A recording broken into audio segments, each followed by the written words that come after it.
y'all. Welcome to Shades Tube. How y'all doing tonight?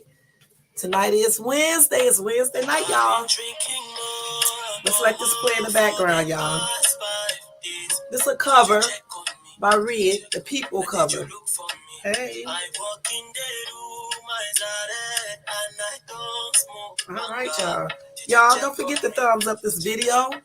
Also, subscribe to the channel if you're not subscribed. Also, hit the bell notification to be notified when I do a video. And welcome to Shades Tube. All right, y'all. I just got home, y'all. Hey, I'm jamming, y'all. Hey. Hey. He jamming. Hey.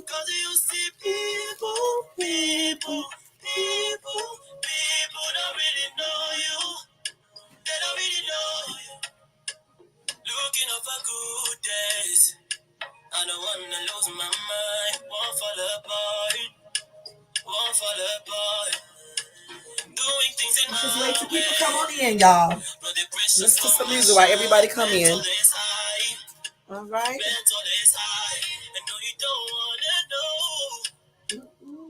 How it's difficult for me to keep it inside.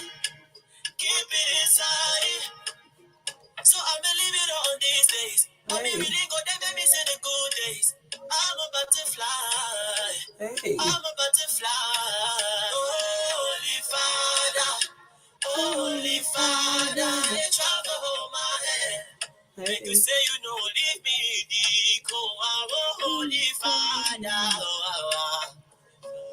Make you try to understand. Say, I hope I know there for you. Cause you see people don't really know you. Hey. They don't really know you. Cause you see people, they don't really know you. They don't really know you. I've been drinking more alcohol for the past 5 days. Did you check on me? And did you look for me? I walk in the room, I silent, and I don't smoke banga. Did you check on me? And did you notice me?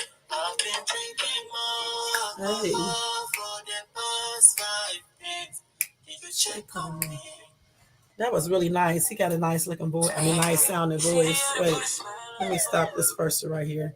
He has a nice voice. That dude that was just singing that. I need to subscribe to his channel. But anyway, guys, thank you so much again for tuning into Shades Tube.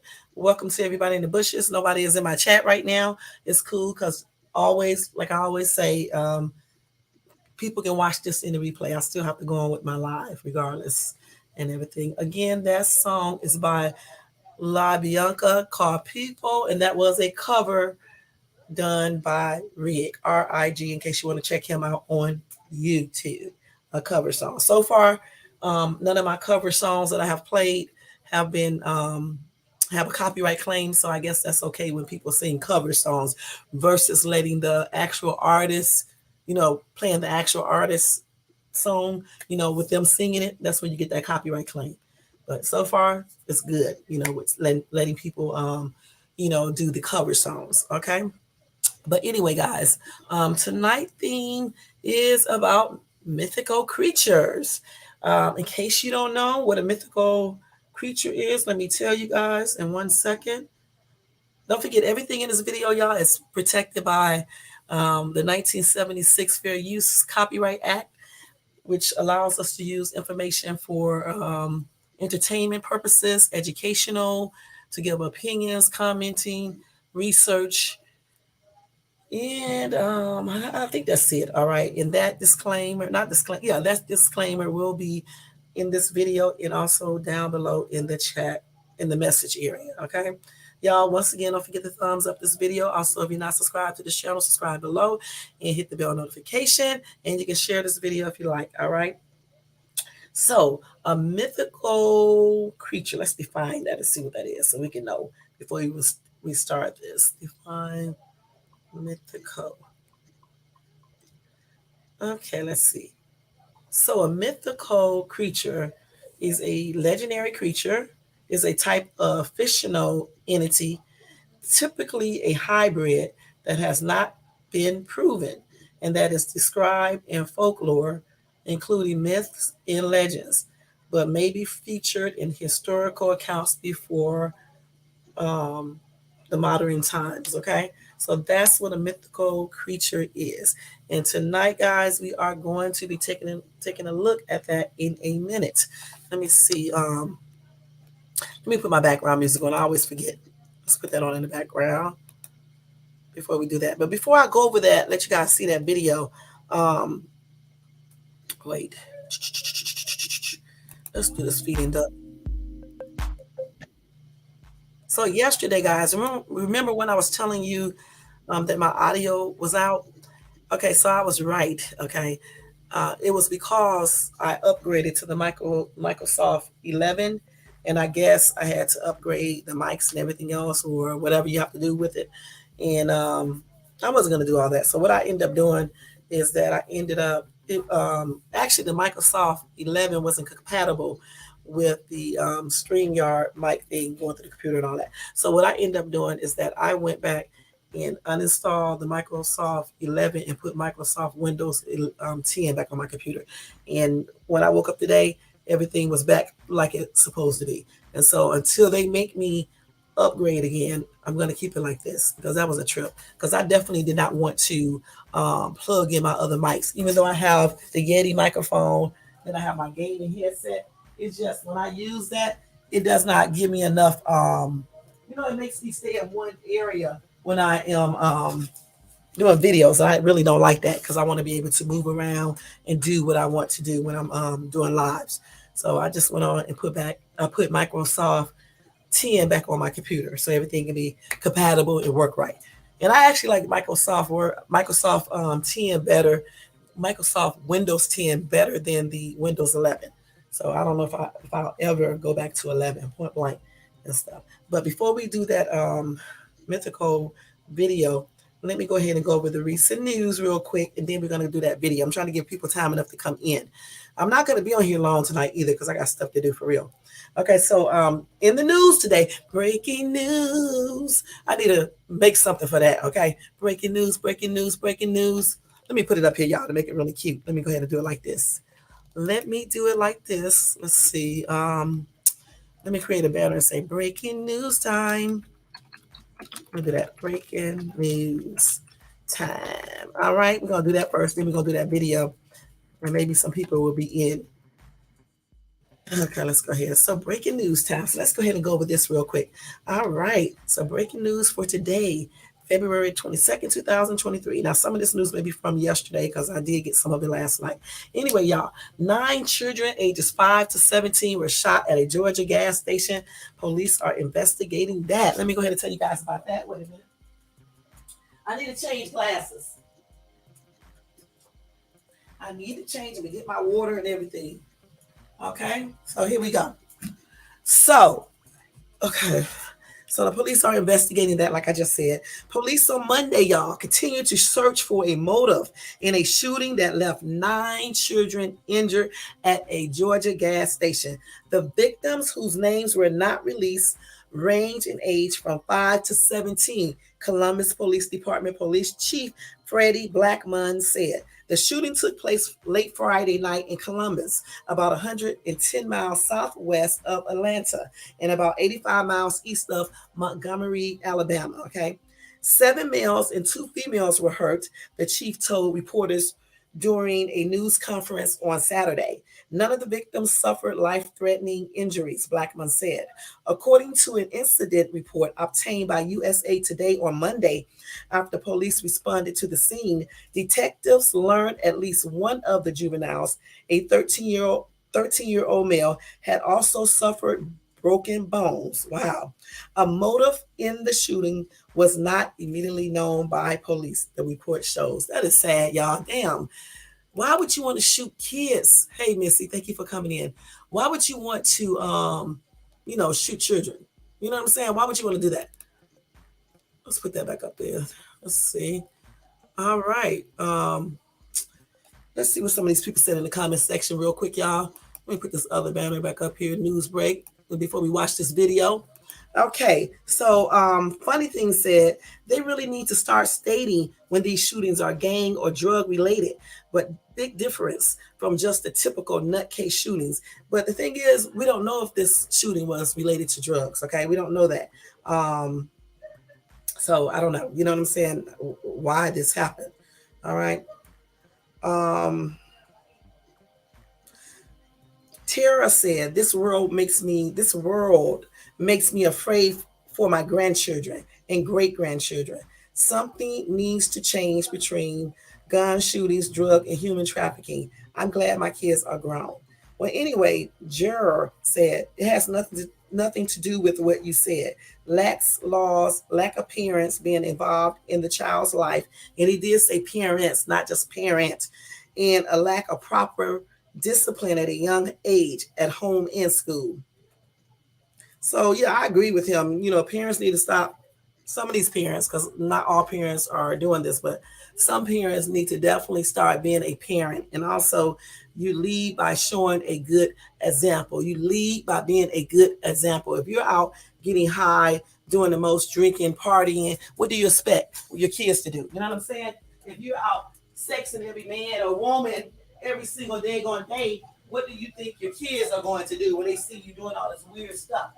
If you are, wait, y'all, if you are out selling drugs and shit and doing all these other things, and your kids know you're doing this, what do you expect them to do when they get the first opportunity? They're going to be following your footsteps. If you are a damn thief and you're doing thieving activities and shit, and your kids know you're doing this, what do you expect your kids to do in the future? They're going to be doing exactly what they see you are doing. So therefore, parents need to stop with this weird stuff and stop just telling, and they need to basically start.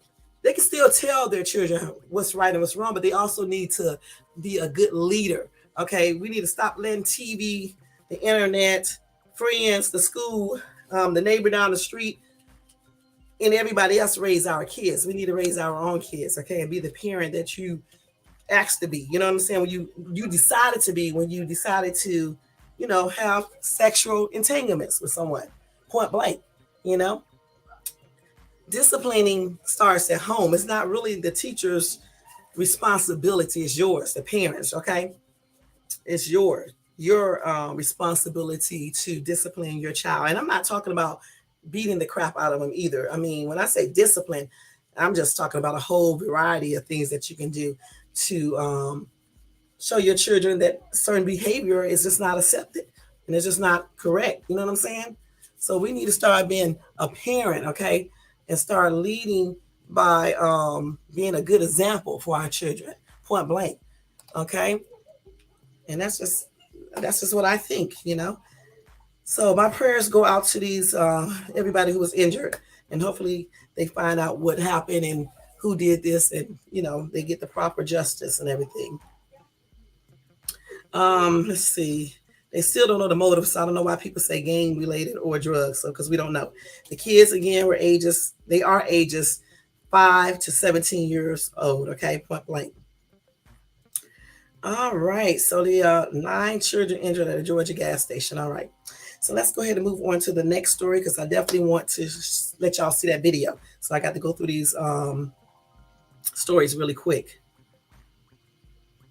So a police killed somebody today. Let me just tell y'all about that. In Hemet, a Hemet father of 5 was shot and killed by the police in his backyard. I guess that happened today. Let me see if it's today or the other day. Okay, let's see. What do they say? The full story here. Let's see if they have it here because, you know, they like to hide stuff. Okay, so the family of a Hemet man who was shot and killed by police in his backyard while officers searched in adjacent backyard is devastated. As police said, the officer involved was placed on leave. The victim, Christian Dry, was a 30-year-old father of 5 who was married for 10 years, his family told NBC LA. His wife, Shamika, says she has hired an attorney and family has started a social media protest called hashtag Justice for Chris D. Okay. Hemet Police Department said on February the 21st, officers went to the 800 block of South Harvard Street to conduct a follow up investigation. The news release said officers encountered an armed man, later identified as Driver, in a neighboring backyard as they were searching. He was not involved in the initial investigation. An officer shot Dreyer, and after he was taken to a hospital, he died. The involved officer has been placed on administrative leave per department policy. The name of the involved officer will not be released at this time, Hemet police said in a news release. The family, however, said this was not the full story. Shamika told NBCLA that officers knocked on their family door. She said police officers asked asked to go into their backyard because they believe someone involved in a theft. What? In a theft sneak was there. And a theft sneak was there. And Dreyer said no. Okay. Remember, I'm reading what they wrote. Okay. He said they were not allowed to enter without a search warrant. However, Dreyer told police he had a registered legal firearm under his name and that he would go check. Shamika said police allowed him to go check and gave Dreyer zero warning. Shamika said that's when her husband was shot 3 times. Wow. Police said in a news release that Dreyer was shot only once.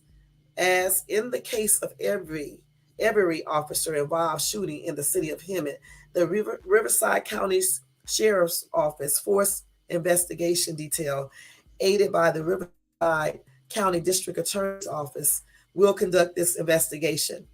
This is an active and ongoing investigation. Anyone with information regarding this incident is encouraged to contact the Riverside County Sheriff's Office. Dreyer leaves behind his wife and 5 children, ages 11, 9, 7, 5, and 1. That's sad. Let me show y'all who this dude is. This is real sad. This is the guy, Dreyer, who the police shot.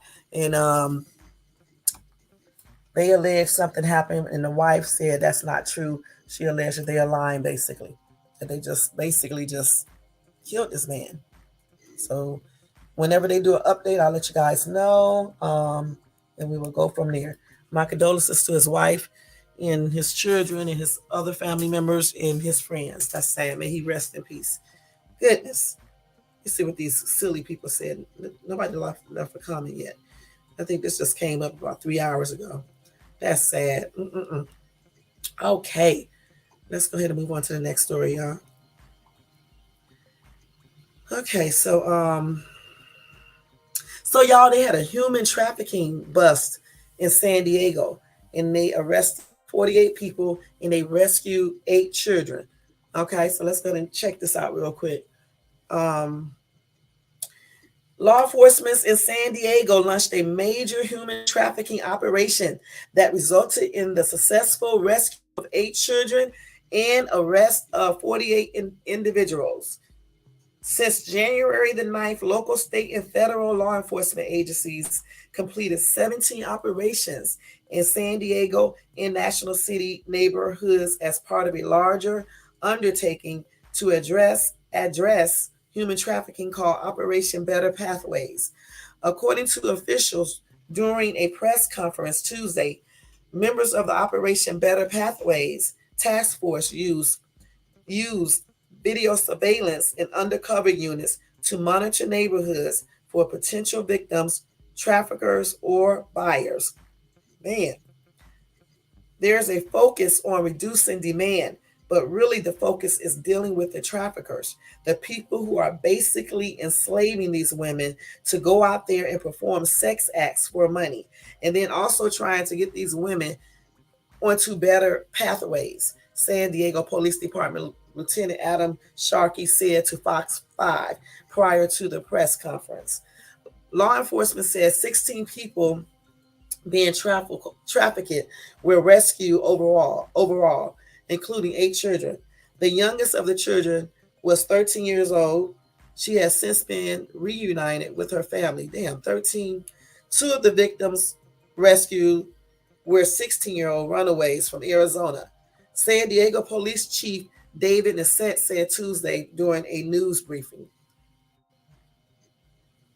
All right. Said of the arrests made, 9 were for felony charges, 4 of which will be handled by her office, which is the San Diego District Attorney Office, with the other 5 being headed up by the U.S. Attorney. The remainder of the arrests, Stevens said, were charges levied, not levied, levied, I guess, at those soliciting sex from the traffickers. Those cases will be divided between the DA and the city attorney's office. So they got the people who were buying, soliciting sex from the traffickers as well, which is good. They should have. They really should have, because that's ridiculous. Let me let y'all hear this little news thing that they see. It's only a minute. Let me let y'all hear this real quick. Hold on. They should have, man. All of their asses should be charged. Let's see. Buying sex from little bitty kids. Let's see. Let me start it back. And Fox 5's Misha DeBono starts us off live outside of police headquarters with what else was revealed. Misha. Yeah, Andrew and Maria, this was a very big announcement this morning with local, state, and federal support and every arm of law enforcement present here to make this announcement together, working together to try and combat human trafficking, sex exploitation here in San Diego. And they say, this announcement today, it made a huge dent, but the work is far from over. Human trafficking investigations can be viewed as an exploitation triangle with 3 parts: the trafficker, the victim, and the buyer. Operation Better Pathways addressed all 3. San Diego Chief of Police David Neslight announces the success of a multi-agency operation that busted 48 people, including sex traffickers and Johns, and rescued 41 survivors, 8 of whom were under 18. The youngest victim rescued during this operation was 13 years old. She was seen walking the street and waiting for someone to pick her up to buy sex from her. She has since been reunited with her family. 13, y'all. 16-year-olds from Arizona. Operation Better Pathways started January 9th after complaints from businesses and residents on certain streets in National City and San Diego that have become hotbeds for illegal activity. Looks like she's going to get inside the vehicle. This undercover surveillance video shot over one night. I'm going to stop that right there because they're going to tell you about that. But that's the damn shame for these little pathetic ass men to be sitting out here buying sex for some underage child, especially 13. That's like a baby. I'm glad they arrested them too, the ones that's soliciting.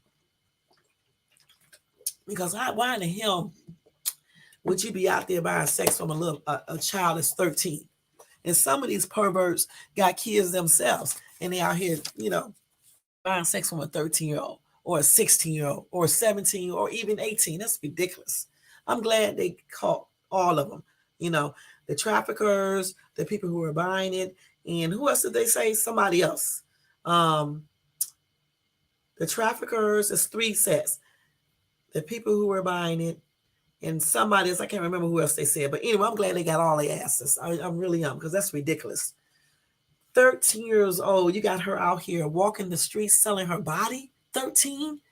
That's, and then look, these kids be running away from home and shit, and they get involved in this stuff right here by force. Thinking they're going to get a better life because they're running away or whatever the case is. You know what I'm saying? Now, some kids run away because their parents are doing the most. You know what I'm saying?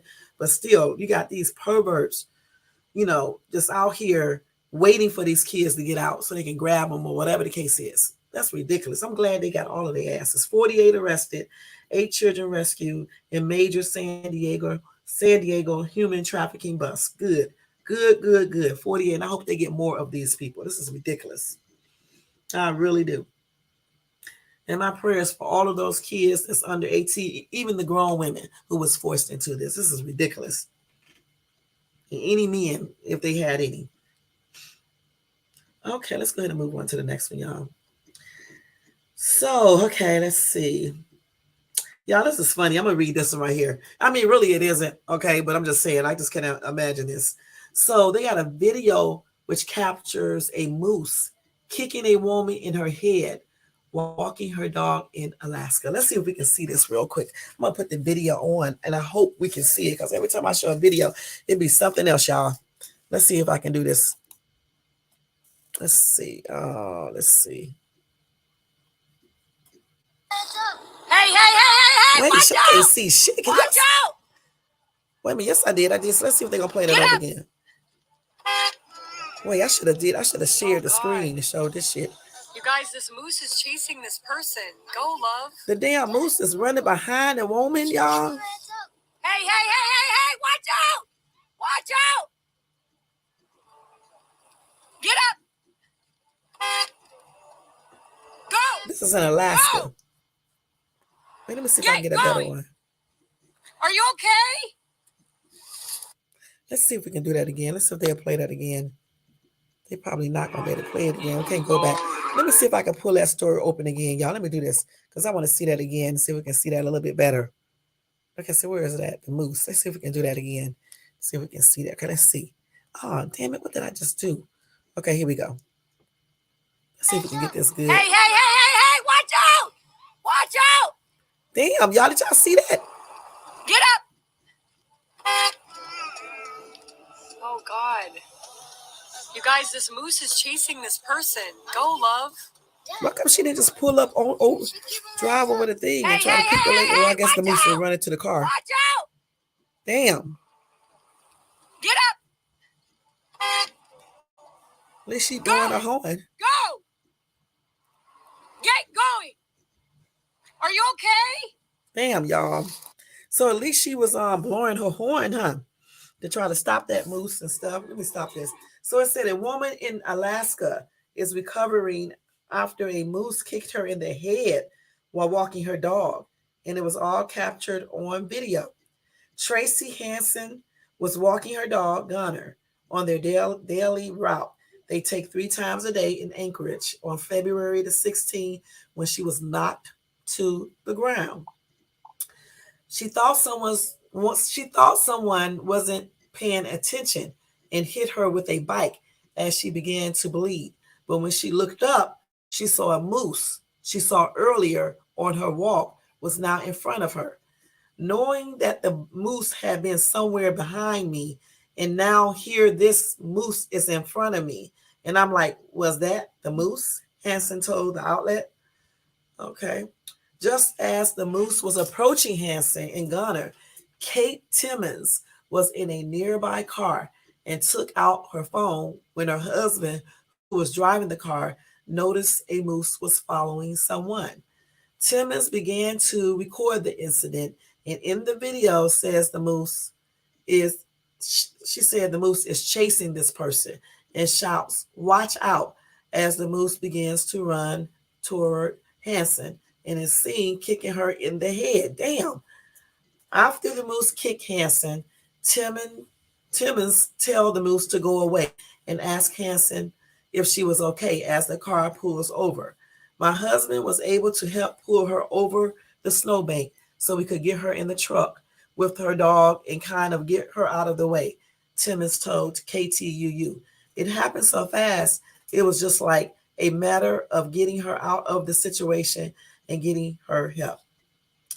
Okay, Hansen said her and Timmons' paths crossed at the right moment. Kate and I were discussing that the Lord put her in the right place at the right time to be able to help, Hansen said. Hansen said Gunner wasn't injured from the attack, but she's still recovering from headaches and bruises on her body, as she has staples placed in her head.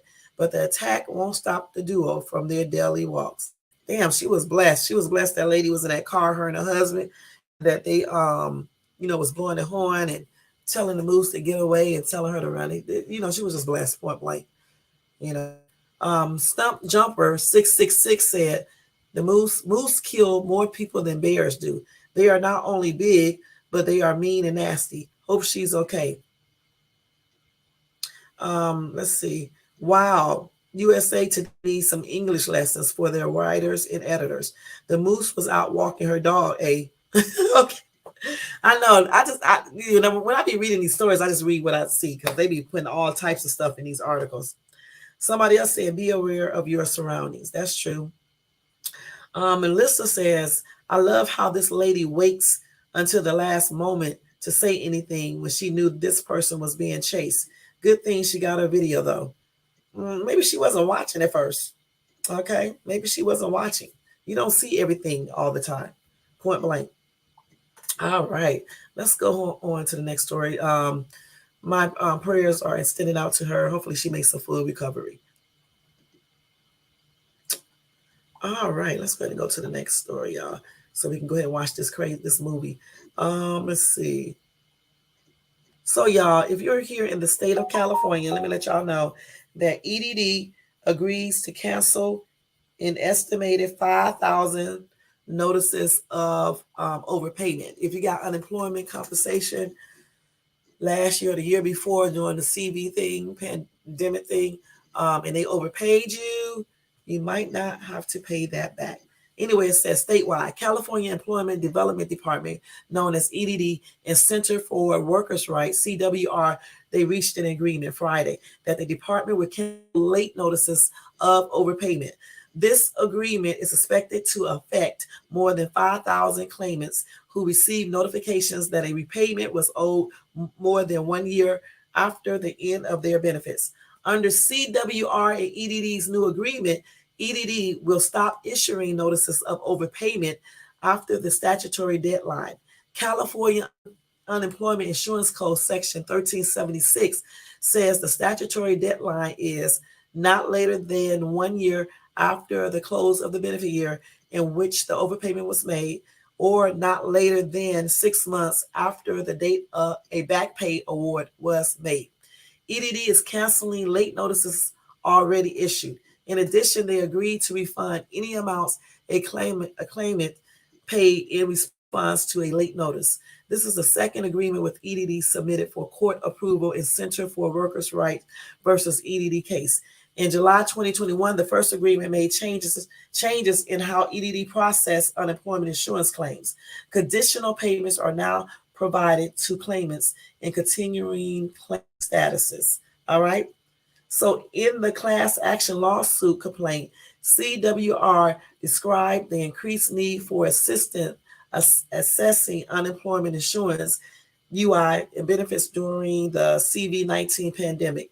In February 2020, CWR received 166 total calls from workers. In May 2020, CWR received 2,858 calls from workers, 73% of whom had recently lost work and needed to assess UI benefits.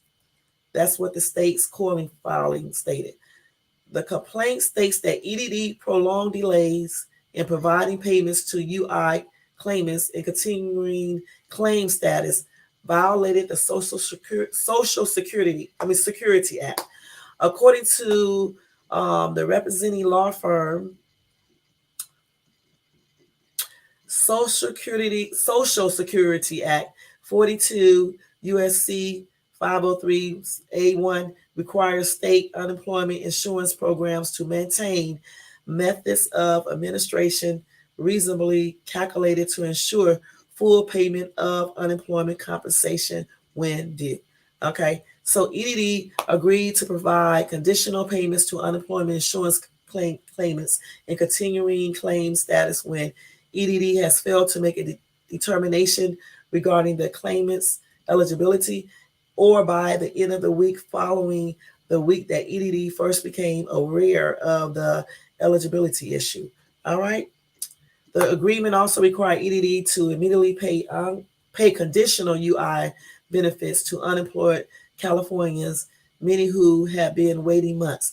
As a result, more than 590,000 claimants received payments totaling more than $711 million. Okay.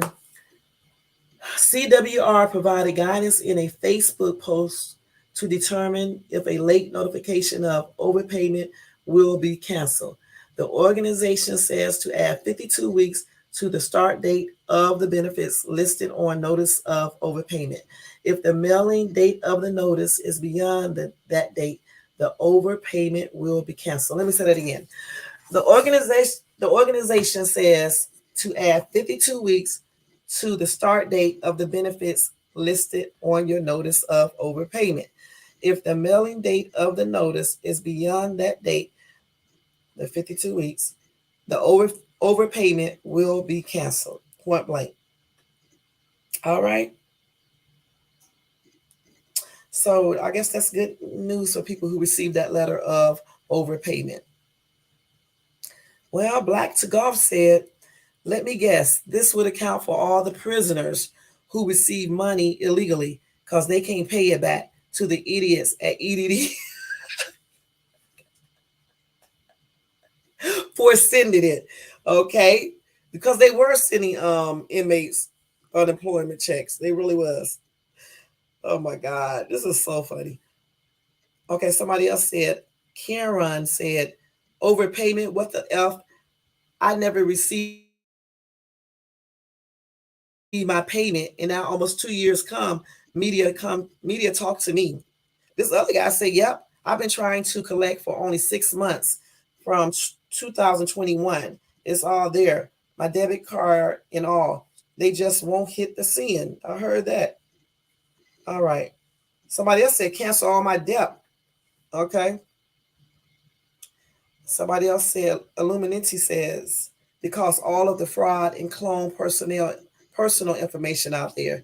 All right. So anyway, like I said, I'm happy for the people who got their overpayments canceled. And like they said, you have to look at the date on the letter.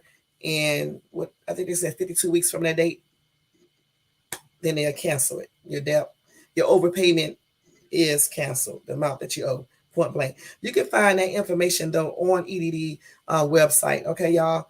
Or you can go to the HD post and you can read it as well. But go to EDD website. I think it's edd.gov or something like that. But you can type it into Google, it'll come up. All right, just go to the right site though. Don't go to one of those little bogus ones or something like that. You can tell if it's theirs, if it's legitly, if it's their actual site. I probably could give it to you real quick. Let me see if I can pull it up before I get ready to start this thing. Let me see if I can pull it up to give it to you guys. Let's see. EDD. I used to know it, but I don't now. Let's see. EDD login. Let's see what it is. So it's edd.ca.gov. EDD. Abbreviation for California.gov. That is the site, child, that you go to. You can look on that site and it will, I'm pretty sure to give you that information about that if you receive an overpayment notice. So again, this is the site right here. Like I told you, you can easily go type it into Google. It'll come up with the actual site, but just in case you don't know, there it is right there so you can see it. It's probably upside down. I don't know. But it is, in case, I think this is going to show up upside down on this camera. But again, it is edd.ca.gov.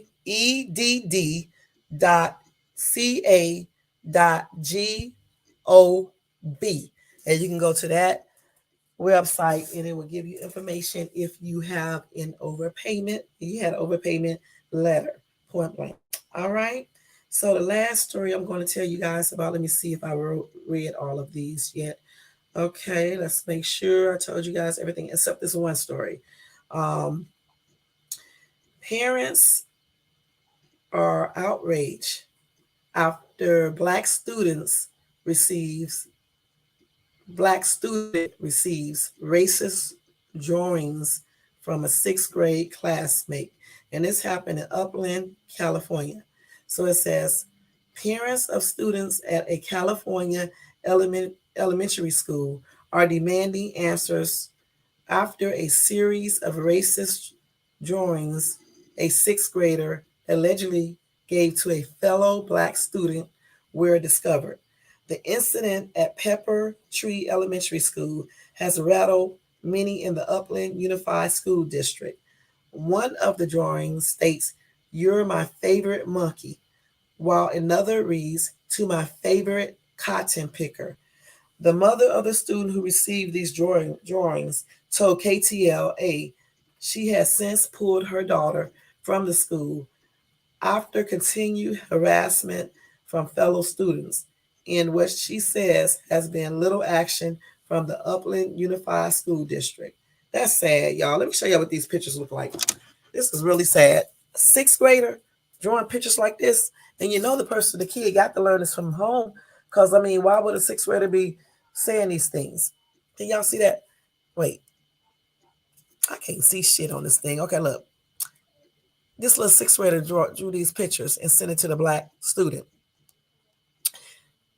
Y'all got to stop teaching y'all kids how to be racist. Goodness.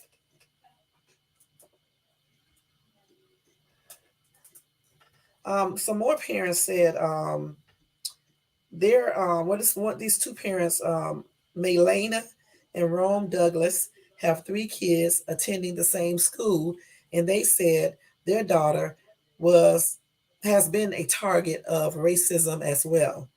Okay, they said that they were going to give her a drawing that specifically said, "You're my favorite slave," and they were going to show her as a slave hanging from a tree. That's what Melena Douglas told KTLA. The concerned parents also say a group of girls claim they would give their daughters back rubs and massages because it's Black History Month. It's your month. You are entitled to back rubs, Rome Douglas said the girls told his daughters. And apparently someone told her, well, maybe only half the month because you are only half Black. It's not the first time students in Upland have experienced racism. At this time last year, a teacher was placed on leave after making anti-Asian comments during Lunar New Year celebrations at another school in the same district. 2 weeks after the most recent incident happened, the principal of Pepper Tree Elementary sent a letter to parents about the drawings. A day after that, district officials uploaded a video to YouTube. In the video, they said, "I want to make it perfectly clear that we have a strict zero tolerance policy on any type of hate speech harassment." Upland USD Board President Sherman Garnett said in this video. This is sad. Okay. All they do is do these statements, and they really don't be doing too much of anything to stop kids from doing all this racist stuff in these schools. And then they can't tell us if the kids will be disciplined because they said that the privacy laws do not allow them to share that information. This is why these kids be doing so much in these damn schools. All right. And I blame their parents because they had to learn that from their parents. Okay. Point blank. They have to basically see this behavior at home and hear their parents saying stuff about Black people. You know, that really is a shame. You're right, Missy. And these parents need to stop saying racist stuff themselves because those kids heard their parents saying stuff at home. Trust me, talking about Black people and saying stuff like that, because kids wouldn't really be racist if they weren't learning this behavior from home. You know what I'm saying? For real. Especially like in the 6th grade and young kids like that. We're not talking about a 17-year-old or anything like that. We're talking about 6th graders and stuff. This is a shame. Let me see what some of these comments say. Lexi said just what I just said. Hatred is taught. It usually starts in the home. Sickening how some parents teach this to their offspring. And I agree. I agree.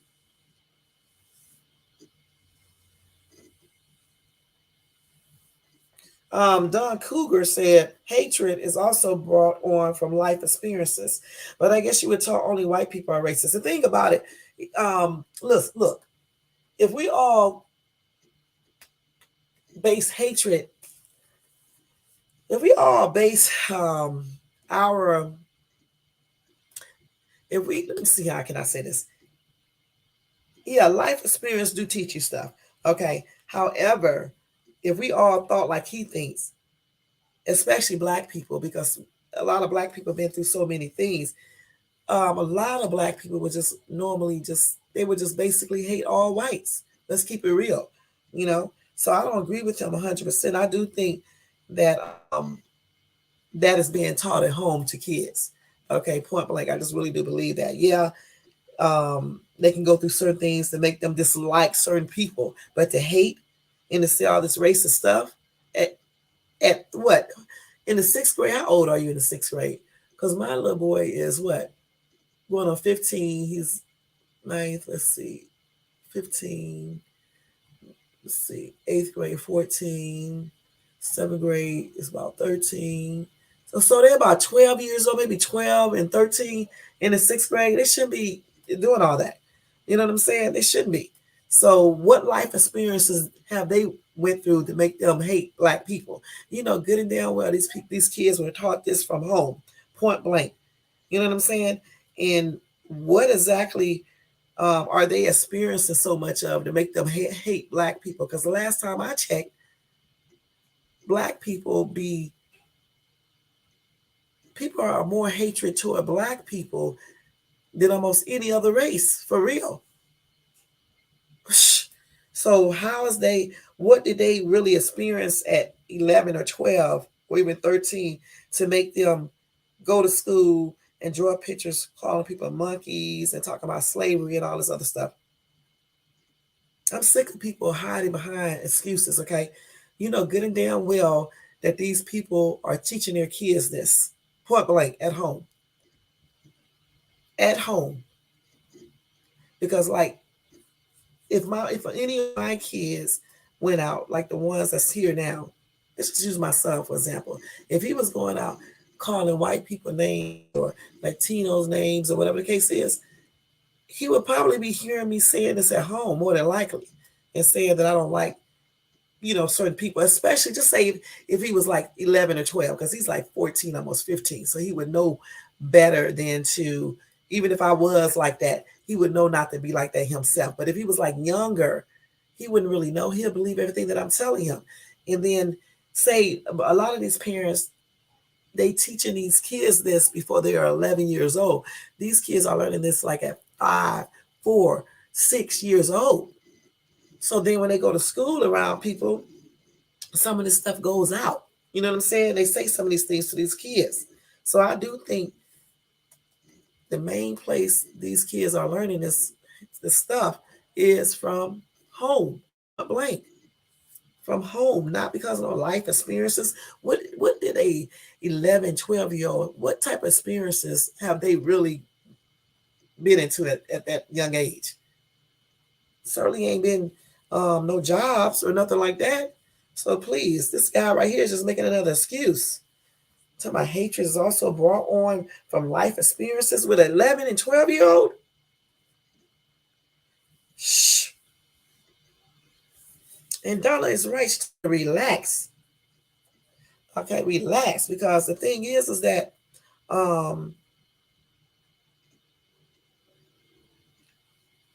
when kids are that young, they don't have that many life experiences, okay, that can make them hate another race. It's usually taught from their parents and stuff because their parents are telling them something. You know what I'm saying? Point blank. Somebody else said, how do you know the parents taught them this? Social media and the schools are all about racism. Stop that. The thing about it, once again, like I said, the first people that kids see and learn from is their parents. Okay, point blank. We know that people on social media some people on social media and out in the world may be racist. Okay, but that's out in the world. Parents are, if you're teaching your kids properly at home, you can pretty much let them know what they see on TV or out there is not right. You see what I'm saying? But if you're showing them how to be racist at home and you're the parents, they think it's right. Shh. This is ridiculous. Somebody else said I would completely disenroll my child and lawyer up. The school and the parents of that child and any other would get sued. End of the lesson. I heard that. Okay. Okay, Adam, we almost got another one. Here we go. African Americans seem to be on a road claiming discrimination, racism on a daily basis when this is not intended. They scream discrimination just by someone looking at them in a way they don't like. Why haven't you closed down Line Fox News or all the discrimination espoused on your stupid channels, all the cursing and calling people and sudden names like Joe? Okay, whatever. The thing is again, first of all, this dude right here need to learn how to type in right, point blank. Okay, secondly, not all brown people call themselves African Americans. Thirdly, this what we're talking about in this article is not talking about discrimination. It's blank, it's point blank racism. Okay. So what is he talking about? Okay. I hate when they respond to articles and then they talk about something else, not actually talking about the actual incident that happened, which is at the school. The little kids drawing the little pictures and shit with racist comments and talking about hanging somebody. That is all racist. So what the hell is he talking about? Adam, you need to be slapped in the face, okay? Point blank. You really do. I heard that. Yeah, let's see. I forgot what I was going to say, but the thing is like this. I don't necessarily look at race like that, but I do look at race regarding certain things, but not in a way that would be negative, okay? Because in reality, certain things are done based on race. That's why I look at it in regards to certain things. Okay, in reality, certain things are done because of race. You know what I'm saying? And it does play a role in a lot of things in a society today. You know, point blank. I know some people on YouTube claim that racism does not exist. Clearly, they haven't been outside around people and things like that. I don't really never have any racism practice against me, but I do know some people have. Okay, point blank. So I can't say that it does not exist because I know it does. That would be just like me saying some police officers don't do racist things. Just because I haven't experienced it, it doesn't mean no, it doesn't mean other people haven't. You know what I'm saying? Because they have experienced racism with certain police officers, point blank. So I know it does exist. I mean, it does exist out here in this world today. People are racist, point blank. Some people are racist. You're right. You got that right, and that's the truth. You are correct, Missy. Sometimes people that look like you will treat you the worst, and you are right about that. Let's see.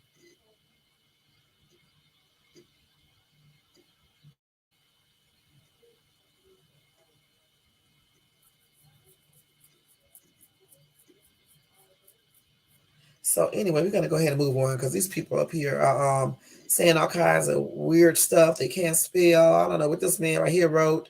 Um, they calling people names, just all types of weird stuff. I wouldn't call the parents rotten because that's what somebody else said. What I just said is that they just don't need to be teaching their kids how to be racist. Point blank. Okay. I don't know why people do that and then they be all up in church and stuff and doing the most and just be doing the most, y'all. I'm not gonna lie, but they be racist. All right, this is kind of fun right here. 15 signs that what did that say? Damn, I clicked off that too quick. But anyway, that's it with the news articles. Let's go ahead and look at this video that I got for you guys about the mythical creatures, y'all. Let's go look at this real quick. Let me see if I can share this right without messing up. Let's see. We go to it's present. Share screen, right? I don't even have the damn page put up. Wait a minute. Hold up. Let me do this the right way because I be on like a whole nother level when I be doing this damn live. So pull up a new window. Okay, let's go to YouTube, I think. Okay, now I can share the screen. I think. Let's see if I can do this correctly, y'all. Let's see if I can do this right. Okay, here we go. Present. So if you want to share something on StreamYard, in case you don't know me on StreamYard, this is the way you do it. You go to present, and then you do share screen, right? Then you click that little box that says share screen, right? Then it'll pull up another box. You're going to click on YouTube, and then click share. I can't believe I did that right. Hey! And then we're going to go over here and we're going to share this video once I go to it, right? Let's go here and see. I should have typed in something because I'll be reading my shit and stuff. Let's see. Yep, let's see, y'all. Let's see. Then I need to get off this computer and do my son's schoolwork for tomorrow and also write down a list of all this stuff I got to pay this weekend. Let's see if this is it right here, y'all. Let me stop this real quick and let's just wait again. Let's just say this. Don't forget, y'all, this video is protected by the 1976 Fair Use Copyright Act, okay? I'm using this video for entertainment purposes and also, for entertainment purposes, all right? Again, that disclaimer is down below. And also, this is a reaction video right here. We're going to react. I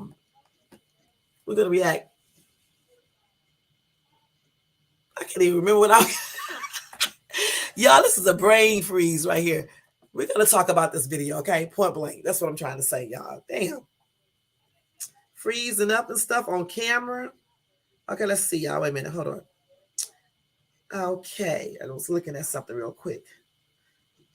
Okay, let's go ahead and get ready to watch this video, okay, y'all? Don't forget to go to Factsopedia and subscribe to this channel because they do have some good information on this YouTube channel. All right, so let's go ahead and watch this. Weight loss app that adapts to your metabolism. Place people believe they've seen it. It's a legendary creature. Wait, y'all can see I already been watching this. Let me go ahead and go back. Are you sick of having issues with your webinars, wasting tons of time on troubleshooting with attendees? The idea of the Yeti comes from Sherpa folklore. Wait, I got to go back some. I was already watching this. The abominable snowman is an ape. Let's go back some more. We're only seen once. Okay, now we're going to watch this. Number 20. Yeti. The Yeti, which some people call the abominable snowman, is an ape-like creature that allegedly lives in Asia's Himalayan mountain range. Many people have tried to gather evidence to suggest that the Yeti is real, but so far we only really have anecdotal evidence. We've heard about visual sightings from people, video recordings that are sketchy at best, blurry photographs, and footprint plaster casts that could be any number of large animals, or just faked altogether. Some of the best... He sound like he about to shit on himself, don't he, y'all? Why is he talking like that? You know, I am so damn silly. He does, though. Damn, why is he talking like this? For real. I thought I'd be talking tripped out. Come on now. Okay. Alleged sightings have since been debunked, and we're actually no closer to knowing whether the Yeti is a mythical creature or the real deal. It's believed that the idea of the Yeti comes from Sherpa folklore and that someone misidentified a yak, bear, or other large creature. What do y'all think that is? What do y'all think that is? Do y'all think that's the Yeti? You know, what do they call that shit? Bigfoot or whatever the case is. Do y'all think that's what that is, y'all? I don't know. Like tripped out. I'm not gonna lie. Let's go ahead and finish looking at this, y'all. Damn. He talking like this. Let's go ahead and finish looking at this. Somewhere along the line. The Yeti is described similarly to Bigfoot in North America, so the two are often closely compared. Some people who say they've seen this mythical creature describe it as being large and bipedal with brown, gray, or white fur and long, sharp teeth. The frequency of supposed sightings started increasing around the 20th century when Westerners began scaling mountains. People reported seeing strange tracks of odd creatures, and it kicked off large-scale efforts of people heading out into the wilderness just to see if they could find the Yeti. We still haven't gotten any solid proof to say that it exists. Like this video, smash the subscribe button and click the notification bell right now, or this centipede will crawl on your face when you're sleeping. Now, it's time for the odd topic. We've all heard of centaurs. These legendary half-man, half-horse beasts are a centerpiece of myth. They star in many wonderful stories, but they're not real. Or are they? This photo seems to show a real one in the flesh. The photo was uploaded to a subreddit dedicated to investigating the mysteries of the world. The uploader, going by the name Crumplefump, claims he snapped the photo in the woods near his home, but the second the centaur spot... Y'all know good and damn well I don't believe him, okay? Do y'all believe that shit? I don't believe him. What? Okay. Shit. At him, it ran. Now, of course, it's been called a fake, but he insists it's not. Damn What do you lie. think? As always, let us know your thoughts in the comment section down below. He's using a the damn hashtag lie, Odd okay? Topic. He's a damn lie. You're not going to scare us. He know he lied, y'all. He knows his ass is lying about that. Point Number blank. 19. Loch Ness Monster. People don't really talk about the Loch Ness Monster in North America, but if you were to pay a visit to Scotland and ask people what there is to do as a tourist, learning about this creature would be recommended more than once. The Loch Ness Monster, which locals call Nessie, is a Scottish folklore creature that allegedly inhabits the Loch Ness freshwater loch in the Scottish Highlands. It's described as a long-necked, large creature with at least one or more humps and a very secretive nature, since no one has ever been able... No, that could be for real right here. Now, I actually believe that this damn creature right here exists because you don't know what's in all that daggone water out there. You don't know what's deep down in the oceans and stuff. I believe this is real. I really do. I believe that the Loch Ness Monster could be a reality because you do not know what type of animals that are, you don't know what type of animals are in the oceans. You just don't. And that could be a possibility. But that other thing, Centennial, whatever they call that, I just know that man is lying. Okay. Point blank. I don't believe him. I really just don't. Some things are just too hard to, it's just not even something that you could believe for real. But let's finish hearing this. To get a decent picture of something they're sure actually exists. The story of Loch Ness began in the 1930s when the Courier published information about an alleged sighting by someone called George Spicer. After his account was published, countless letters were sent to the newspaper detailing other sights of dragons, sea serpents, and a monster fish. Everyone eventually agreed on the name Loch Ness Monster, and since the 1940s, it's been called Nessie. Although the earliest reports of the Loch Ness Monster date back much earlier to the 1930s. An abbot of Iona Abbey called Adamnan wrote an account in the 6th century AD talking about the Irish monk St. Columbia encountering locals burying a man by the River Ness. The man had been seen swimming in the river when he was attacked by a water beast that mauled him and dragged him under the water. Ever since then, there have been dozens of alleged sightings, but most of these supposed sightings have been proven to be other things, like bird wakes, a Greenland shark, a Welsh catfish, and even birds that have had their heads and necks mistaken for parts of the Loch Ness Monster. Number 18. Megalania. Okay. The monitor lizards we have today are terrifying enough, but can you believe that some used to exist that were even larger and scarier? They were called Megalania, and they are a now extinct giant monitor lizard species that used to live in Australia during the Pleistocene. Even today, they're considered the largest terrestrial lizard to have ever existed, with estimated lengths of up to 23 feet and weights of up to 4,277 pounds. That's massive. We don't know everything there is to know about Megalania, but we do know that the youngest fossil we've found to date is 50,000 years old, and it's thought that Australia's first indigenous settlers might have encountered them and might have even played a part in their extinction. Judging by their size, experts think they would have feasted on medium to large animals like giant marsupials, as well as birds, chicks, and eggs. They had heavy-built bodies and legs, massive skulls, and jaws packed full of blade-like serrated teeth. Based on their size and a few other factors, scientists also think they might have been quite speedy, being able to sprint at speeds similar to freshwater crocs. Even more terrifying is that they might have been venomous. We know that the Komodo dragon... Can you imagine that damn thing existing right today and chasing you? Damn, one bite, you gone. You dead.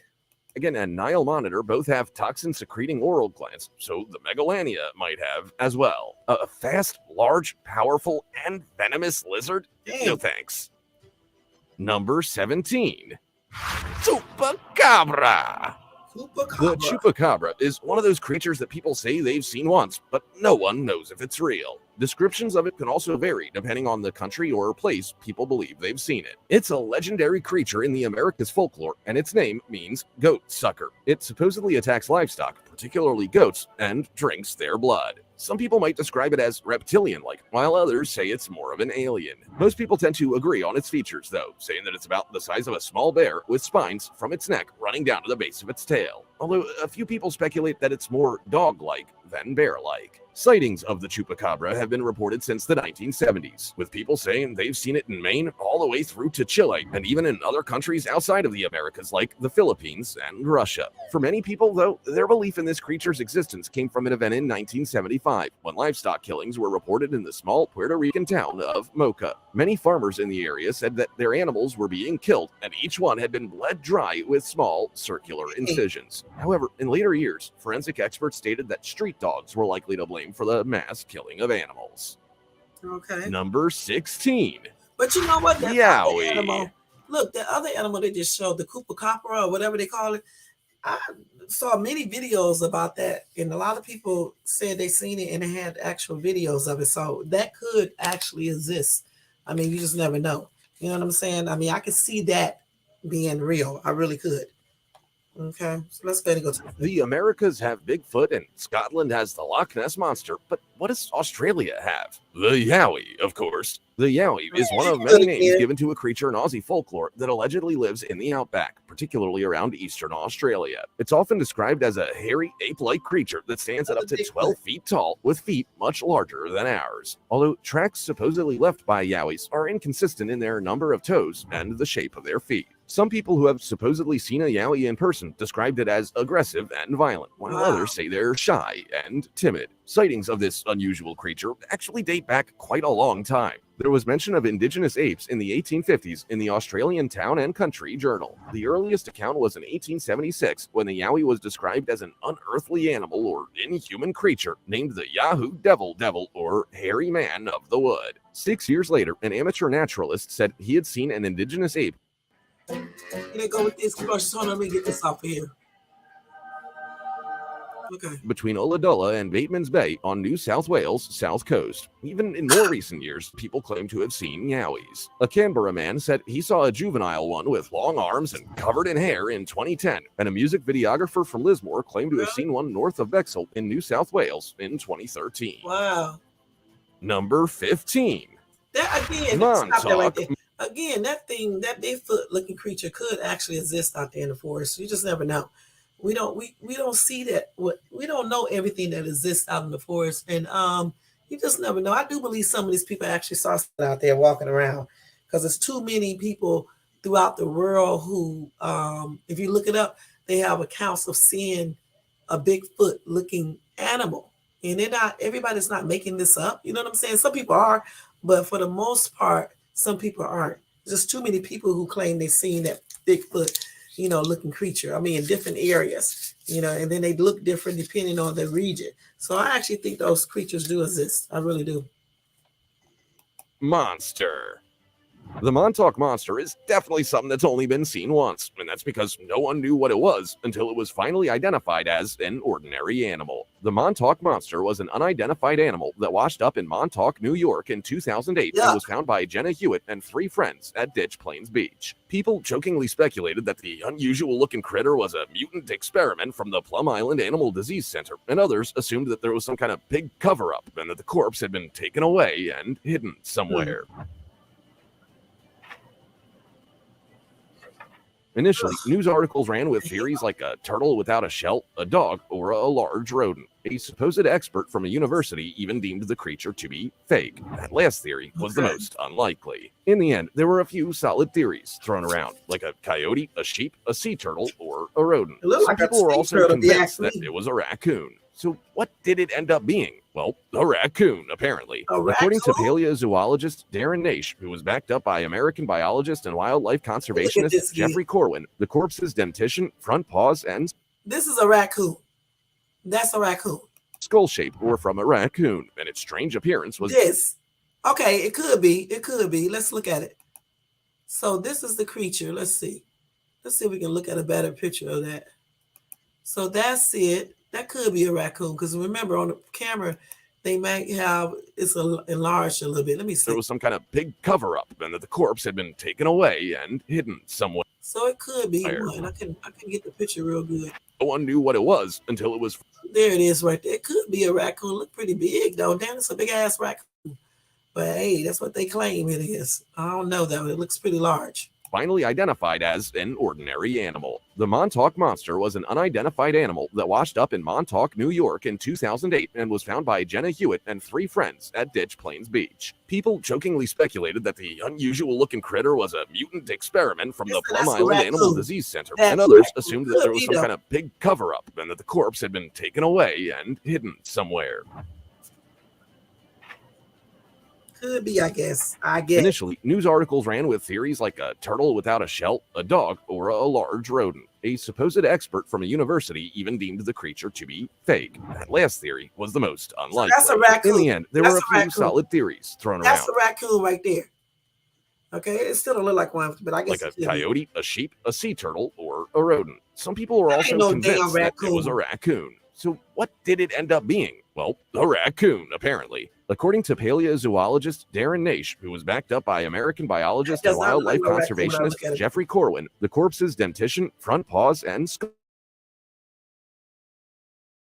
shape were from a rat and decomposing in the water. Okay. Number 14. Narwhal.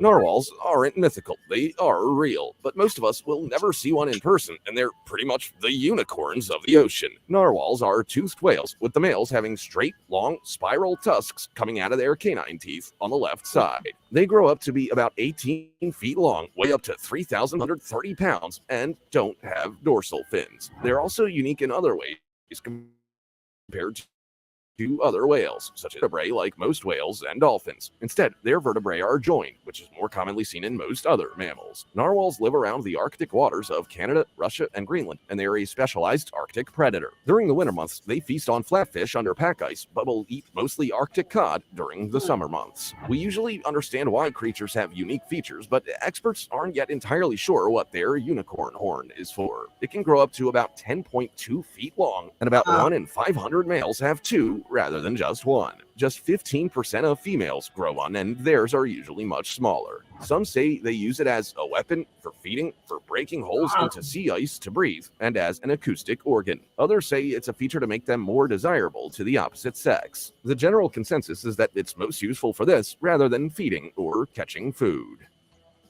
Number 13. Ogopogo. Ogopogo is a lake monster that looks very similar to the Loch Ness Monster of Scotland. It's entrenched in Canadian folklore and supposedly lives in Okanagan Lake in Canada's westernmost province, British Columbia. Some experts have said that the idea of Ogopogo dates back to First Nationals folklore, but it's now a commercial symbol and a representation of the region. Most sources describe Ogopogo as a large, serpentine-like lake creature with dark, smooth skin, a 50-foot-long body, and a diameter thicker than a telephone pole. Supposedly, it also moves at fast speeds by propelling itself with its large tail and coiling its body vertically. Again, I can see that creature existing in that water because you don't know what's in that ocean. You know what I'm saying? They have things there that they never ever seen. So anything could be in that water. Point blank. The first detailed sighting of Ogopogo was in 1872 by Susan Allison. She was the first non-native person to live in the region. After Susan, there wasn't another detailed sighting until 1968, when someone called Art Fulden noticed something moving in the lake while driving on Highway 97. He filmed what he said was Ogopogo moving in the water, producing a large wave. Based on later film analysis, it was later revealed that the creature was closer to the shore than it looked, which reduced its size and speed and made the creature more likely to be a real animal like an otter or a beaver. Okay. Number 12. Kraken. To be fair, we've explored so very little of the ocean that a legendary sea monster like Kraken could actually be real, and we wouldn't even realize it. For now, though, it's apparently just something from folklore. The Kraken is described as a large, man-killing octopus that lives around the coasts of Norway. It was first described in 1700 by Italian Catholic priest Francesco Negri, who traveled in Scandinavia, then again in 1734 by missionary and explorer Hans Egede. The very best description of Kraken was by Norwegian bishop Erik Pontoppidan, who said it was an octopus of tremendous size that could pull down ships. And while Kraken has long been described as an octopus monster, it's very likely that what many people have seen throughout history is, in fact, a giant squid. After all, they can grow up to 50 feet long. Number 11. Haast's Eagle. The Haast's eagle does seem a bit like a mythical creature, to be honest. They are an extinct eagle species from the South Island of New Zealand and frequently appear in Maori legend. Haast's eagles were the largest eagle to have ever existed at 33 pounds, which is a whole lot heavier than the harpy eagle, which weighs around 20 pounds. It's believed that they grew this big due to the size of their prey, such as the flightless moa, which could weigh about 510 pounds. This massive eagle went extinct around 1400 after the estimated call time is now. Wait a minute, y'all. Let me do this real quick.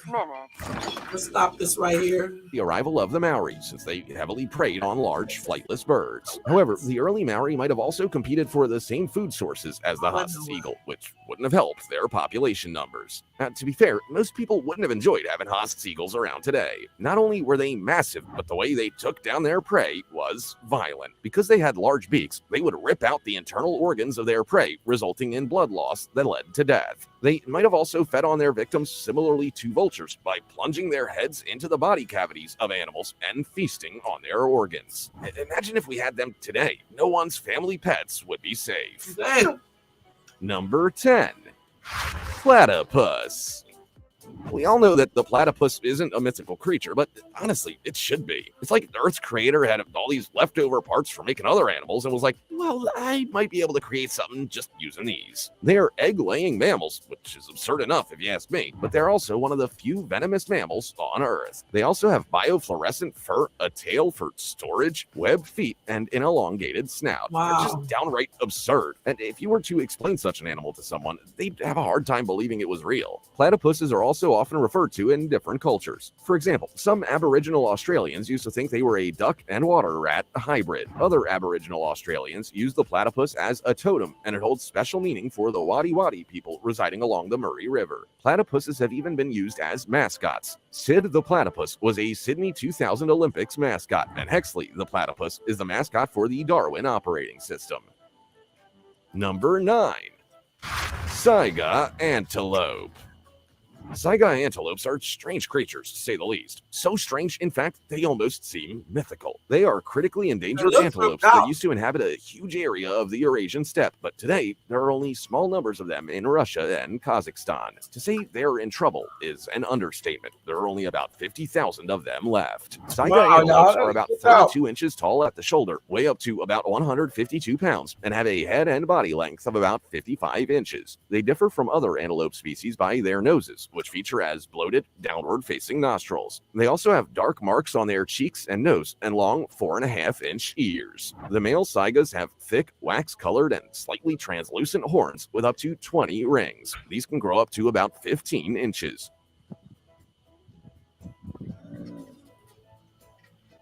Most saigas live in large herds in open woodlands, grasslands, steppes, and semi-deserts, and eat a range of plants, including those that other animals can't eat because they're poisonous. Number 8. Lowland streaked tenrec. What? Lowland streaked tenrecs are little critters from Madagascar. They live in tropical lowland rainforests and are most often found digging underground, hanging out on land, and even splashing around in the water. They're a true delight. These mythical-looking creatures are only around 5.5 inches long, but some can grow up to nearly 7 inches long. They only weigh a mere 9.9 ounces at most. They may not be very big, but they stand out incredibly well, so they'd be easy to spot. They have black, spiny bodies mixed with yellow stripes, so they kind of look like spiky bumblebees. They're active during the day and night and mainly feast on earthworms. They manage to attract earthworms by stamping their feet on the ground to make it easier to forage them. They also have long snouts, which they can poke into the ground to find food. As easy as it is for them to find food, these little fellas aren't really thriving. In fact, their populations are under threat due to continuous deforestation. Sometimes lowland streaked damn things cute, but they look tripped out. Can you imagine seeing those outside? tenrec are also hunted for food. Number 7. Vogelkop super.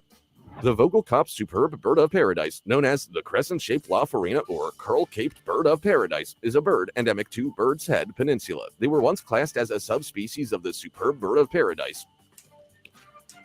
He look tripped out. And were first described as recently as the 1930s by Ernst Mayr, a leading evolutionary biologist. It wasn't until 2018 that it was seen as a full species, a decision made based on their behavioral differences and their striking black plumage with feathers that absorb up to 99.95% of light. These birds can be found in the mountainous areas of Bird's Neck Peninsula in western New Guinea and Indonesia, and they are most often spotted at heights of up to 6,561 feet. The family of birds they come from, bird of paradise, is incredibly unique. Most species are found in Australia, Indonesia, and Papua New Guinea, and there are about 44 species. Those damn birds look tripped out, don't they? They cute, but they look tripped out. Look at this. Look like a face. Man, we got some amazing creatures out there. Across 17 genera. Most are known for their incredible plumage, including long feathers extending from their beak, tail, head, or wings. Most birds of paradise species also live in dense rainforest environments, feasting on fruit and arthropods. Number 6. Thorny Devil. Thorny devil, also known as Moloch, mountain devil, thorny lizard, and thorny dragon, are lizards from Australia. They grow up to about 8.3 inches long, including their tail, and get their name from their appearance. These lizards have two large horned scales on their heads that make them look a bit like devils. They're also covered in spines that help protect them from predators. Although they also rely on... I would be scared of that thing. That thing right there is not cute. I would be definitely petrified at that right there. I really would be. Damn. He look like he'll mess you up.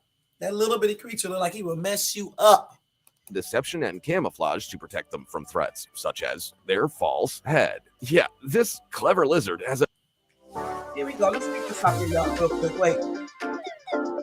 Get this shit off here. Okay. A spiny false head on its neck. When it sees a predator, it'll tuck away its real head and show off the false one, which is made of soft tissue. Although most predators aren't really interested in thorny devil lizards anyway. Their sharp spines make them too difficult to swallow. Take it from me. Thorny devils live in most parts of central Australia in arid scrubland and desert environments. They feast on ants and collect moisture to hydrate themselves through their skin. Once the morning dew touches their skin, it's transported to their mouths. Ooh. They're so absurd that it's hard to believe they're even real.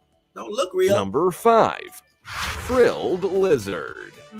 Out of all the lizards that seem mythical rather than real, the frilled lizard would have to be near the top of the list. Also referred to as a frilled dragon and frill-necked lizard, they are a lizard species from northern Australia and southern New Guinea with a large frill around their neck made from cartilage connected to their jawbone. If I saw this ugly ass lizard outside, I'm not gonna lie, I'll probably be running away from it. I don't like lizards anyway. We have lizards out here, and damn, they be everywhere, y'all. And I be running from them. Shit. So I know that creature right there. I just couldn't be around it. Most of the time, this frill sits against their body. That is They'll just ass. spend their days lounging around in trees, eating small vertebrates and insects. However, when the lizards are frightened, they put it on display. No. Frilled lizards will open their mouths out wide to reveal the yellow or pink lining of the frills, which blends into orange and red scales. They'll also show off their beautiful frills during courtship, in fights over territory, and to discourage predators. Interestingly, the color of the frills can depend on where they live. Their frills will feature brown, red, and orange if they live in a clay-filled environment. You look tripped out. But they'll mostly be green, gray, and brown if they live in a tropical region. No, that's okay. Number 4. Blue sea dragon. Another one? Blue sea dragons, also called Glaucus atlanticus, dragon slug, blue dragon, sea swallow, and many other names, are tiny 1.2-inch long blue sea slugs living in temperate and tropical waters worldwide. They live for around a year and have flat, tapered bodies with 6 branch-like appendages. Blue sea dragons are also... This is exactly why I don't like being in the water, you know, in the oceans and stuff like that. This is exactly why I don't. Damn. Pelagic critters, which means they just float around in the water using the surface tension to stay upright, and they'll be carried away to new locations based on the currents and winds. Blue sea dragons are blue and white, and that is not by accident. They make sure the blue side of their bodies face upright to blend in with the blue of the water, and the silvery gray-white side will face downward to blend in with the reflection of... This is why I cannot be in the ocean. I mean, you know, because damn, these things blending in with the water and shit. And do they bite? Did they say they bite or not? Let me see. The sunlight on the ocean surface. Although it's not like they need to camouflage themselves because they already have a pretty good defense strategy. Because they eat the venomous nematocysts from marine organisms like the Portuguese man of war, they can store the venom and deliver painful stings. Anyone stung by blue sea dragons might experience nausea, vomiting, pain, dermatitis, and a range of other uncomfortable symptoms. Let me say this again. This is why I cannot, I must stress this. I could not be in the ocean swimming. Cause shit. Can you imagine being stung by one of those? Shit, as well as what is the other thing? Jellyfish and shit. And then out here in Cali, your ass may get bitten by a fucking shark or ate. Okay? No to the water. Number 3, Mata Mata turtle.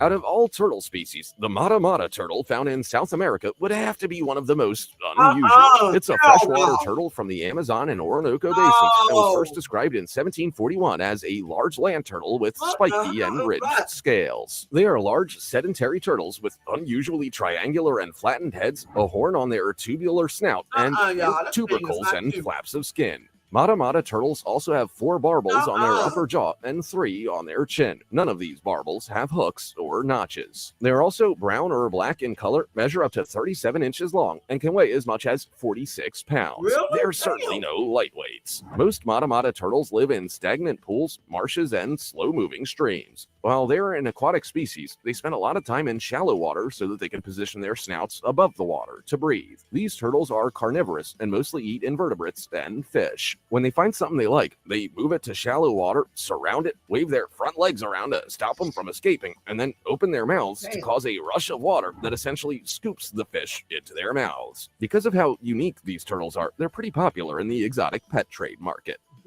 Number 2, Aardvark. Aardvarks are medium-sized nocturnal mammals from Africa with long, How is this a mythical animal? pig-like snouts, sharp claws, and powerful legs. They are known burrowers and spend a lot of time digging out burrows to live in and rear young. Aardvarks look a little bit like pigs, especially with their arched backs and stout bodies, but their back legs are longer than their forelegs. Their front feet have just 4 toes each, while 5 are on both of their rear legs. They also have unique shovel-like nails, which undoubtedly help them dig impressive burrows. These unique critters weigh up to 180 pounds and can grow as long as 4.27 feet. Including their tails, they're about 7 feet 3 inches long. While they mostly have pale yellow and gray fur, they're more likely to look red and brown, and this is due to the amount of time they spend in the soil. It's likely that you'll smell an aardvark before you see one. Both sexes secrete a strong-smelling secretion from their anal glands. They use the scent to mark their territories. If you're gonna see or smell aardvarks anywhere, it'll be in sub-Saharan Africa around bushland, woodlands, savannas, and grasslands. Wow. Number 1, Venezuelan poodle moth. The Venezuelan poodle moth is so absurd that you'd be forgiven for thinking it's some kind of mythical animal that someone's made up. In fact, we didn't even know they really existed until around 2009.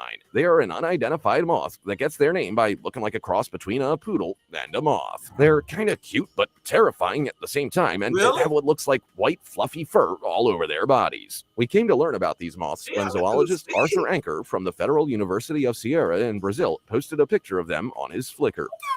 Is that thing that big for real? That thing is huge. Damn.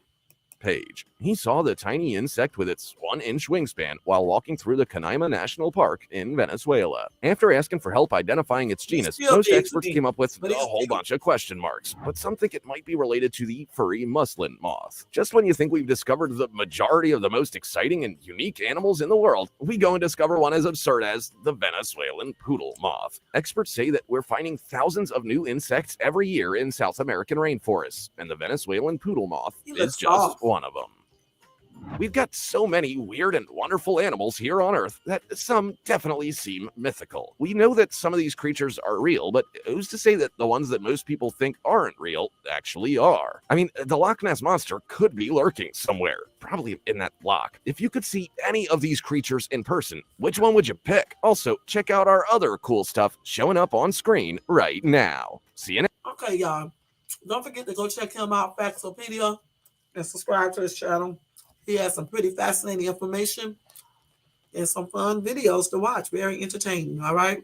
Let me go back to this. So yeah, those mythical animals, not all of them was mythical animals, but again, let me stress, I do believe that the Loch Ness Monster and all the other ones that look like it, I believe they actually are out there in the water. Because again, we don't know everything that's out in the oceans and stuff like that, point blank. And I do believe that Bigfoot is out there as well. It may not be called Bigfoot, but I do believe, and I'm so crazy, that these things are for real. I don't know, Missy. Some of those things look like they may have been, a scientific intervention, like you just said. Yeah, I was watching a video and I saw that monkeys everywhere in those sloths. I was watching a video about those because I had never seen one before. And yeah, those they're kind of creepy looking, the sloths, like you just said. As far as Bigfoot and the Loch Ness Monster, I really do believe those things are there. I do. I just do, because you just never know. A lot of people, like I said before, throughout the world have said they've seen something that looks like Bigfoot. All of these people cannot be lying, point blank. They just can't be. Just like the people who see stuff in the water. And since we cannot see every part of the ocean, you never know what may be in the ocean. That's exactly why I don't like going swimming out there, because you don't know what the hell is in that water. You know what I'm saying? Just the jellyfish alone, and a different type of fish scares me. You know what I'm saying? And then you talk about some Loch Ness monsters and stuff like that. Same thing out in that forest. I've been out in the forest, the Cleveland National Forest and stuff, hiking, but you can never pay me to go deep into it, because you never know what's out there. And I do believe some of these people have seen something out there. You can't tell me that they haven't. You know what I'm saying? Now, as far as all these other animals that people claim they seen, like the Copacabana or whatever you call it, it could be. I mean, I don't know for sure. I just don't know, because, you just never know. Just because you have never seen certain animals or certain things, it doesn't mean it don't exist. It could. You know what I'm saying? Some people are clearly lying about certain things, but like the guy with the unicorn looking thing, the centurion or whatever you call that, I do not believe him. Okay. He just magically was there. When it was there, he snapped the picture. Come on now. Then it looked and turned around and ran or some shit he said. I don't believe him. I just don't. Okay, so when it ran, did he run behind it? Okay, I don't believe him. A horse with a person's body, I don't believe that, point blank. I just don't. But the Loch Ness Monster is believable, okay, as well as the Bigfoot creature, because it could just be a very big ape, you know what I'm saying, from prehistoric times or something that still lives, you know what I'm saying? So it could easily be that, you just never know. But anyway, I thought it was a fascinating video. They have a lot like that throughout YouTube. You guys may want to check those videos out, because you'll be shocked about what some people have seen out here. And some people do have actual pictures and stuff. I wish they could get a clear picture, though. All these blurry videos and stuff, I don't understand why they can't get a clear picture, because like if I'm out in the forest and I saw Bigfoot, I'll be just taking a picture real quick and be running at the same time, but it'll be clear. You know what I'm saying? So I don't know why they can't never get a good picture when it comes to stuff like that. That's what makes people think it's not real, when people don't get a quality picture. So I don't know. Like I said, so what do you guys think? Do you think some of these animals are real? The mythical animals like the Loch Ness, the Bigfoots. Because I do. I believe it's some of those. I think they are real. I really do. Let me go back to this video real quick, y'all. Hold on. So how long have we been on here? Okay. And the reason being, let me show y'all something. Let me see. Let's do Bigfoot sighting.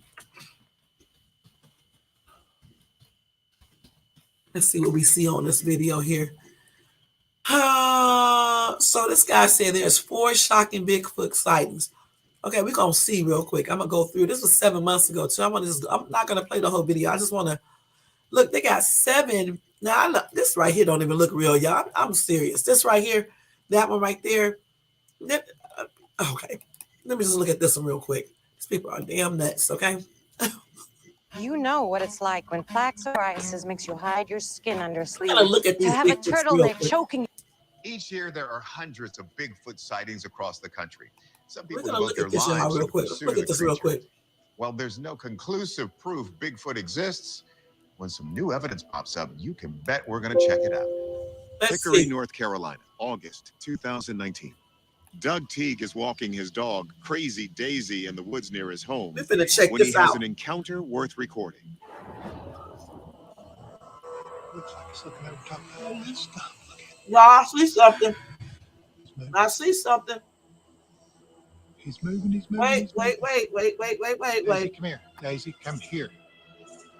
The object was very black with a pretty You see that right there? There's something. silver sheen to it. Doug, a Bigfoot enthusiast, says the Let's see. creature resembled an 8-foot gorilla. Good question. And that could The just video be is like a gorilla. inconclusive. Let's get a closer look. Let's see. It's not easy to see, but we can trace the outline of something Okay. sitting there through the trees. Okay. But Doug said the creature was doing much more before he started recording. I heard a couple knocks. Just put it off as a woodpecker. Didn't think much about it. And then a rock was through that rolled down the hill. On to the right, Really? there was loud grunts, numerous loud grunts. Tales of large ape-like creatures lurking in the forest of western North Carolina Damn. are as common as the region's yellow poplars. Sighting reports there go back into the 1800s and before. In 1979, a Bigfoot-type creature known as Nobby Damn, y'all. was reported multiple times, only 40 miles away from this I'm particular scared. location. And Doug says he has something else, video and casts of footprints he made at the time of the encounter. To get in deep with this. Cliff Barrickman, who runs the North American Bigfoot Center, compares Doug's print casts with another he considers credible. Look at this cast, look at this cast. We have the toes across the front, what looks like an Let's instep see. or an arch, and then 1, 2, 3, 4, 5. You have a divergent little toe right here, which I Look really at like. Bunyan. That comes down. I think it's safe to say that's a very strong resemblance between the two. So Doug's video is kind of vague, but the footprints look like powerful evidence, right? Well, not so fast. There's Okay. a storied history of hoaxers who've made Bigfoot prints just to toy with the believers. Okay. So let's take the video to our experts, starting with anthropologist Kathy Strain. All right. So this is one of the casts that he has, and it is extremely believable. The toes are all fairly even at the top. Strain says Doug's cast fit the profile of a giant hominid that might live in the woods. Okay. Those are clearly footprints. They clearly look to be 15 or so inches long. I can see the toes clearly. I can see the heel clearly. I think they're beautiful evidence that what he experienced that day was real. But when we take the prints to wildlife biologist Lucy Eckersley, she's less interested in their size than the distance between them. Oh, They're okay. actually up to 6 feet apart. And when you think about that in comparison to the size of the animal that creates them, the animal would have to be around 15 foot tall to have a gait that long. Eckersley says you can't tell the size of the creature in the video, so maybe it is that big. But she pointed out something curious. Listen, there's something we're not hearing.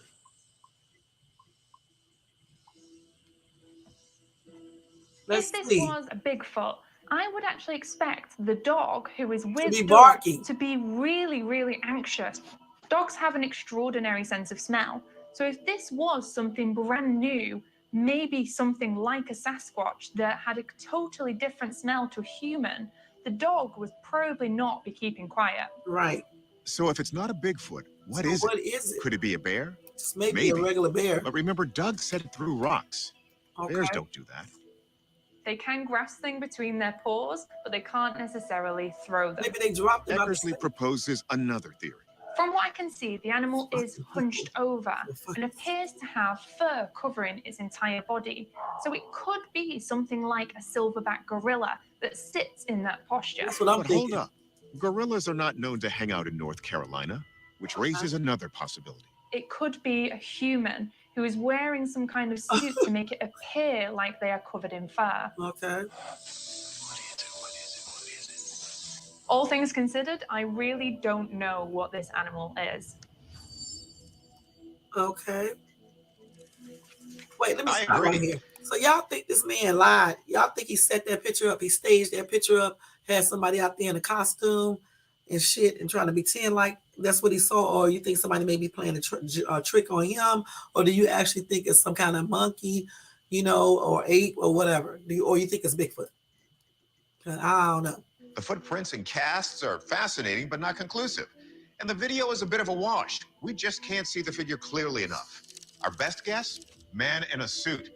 But we can't completely say it's not the Bigfoot Doug said it was. He's convinced. This story goes all the way back to California in 1971. Al Berry and his friend Ron Moorhead have come to the Sierra Nevada mountains to investigate mysterious noises reported by a bewildered group of hunters. What their microphone picks up becomes the first of a series of recordings now known as the Sierra Sounds.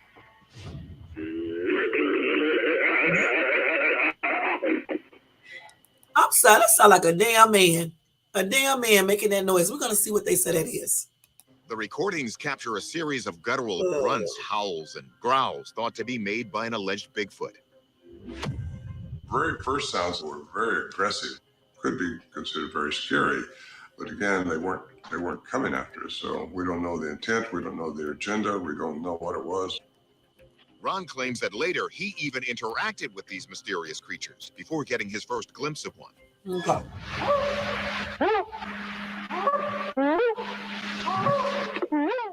I was responding back to them. And that was probably the most unique Bigfoot encounter I've ever had.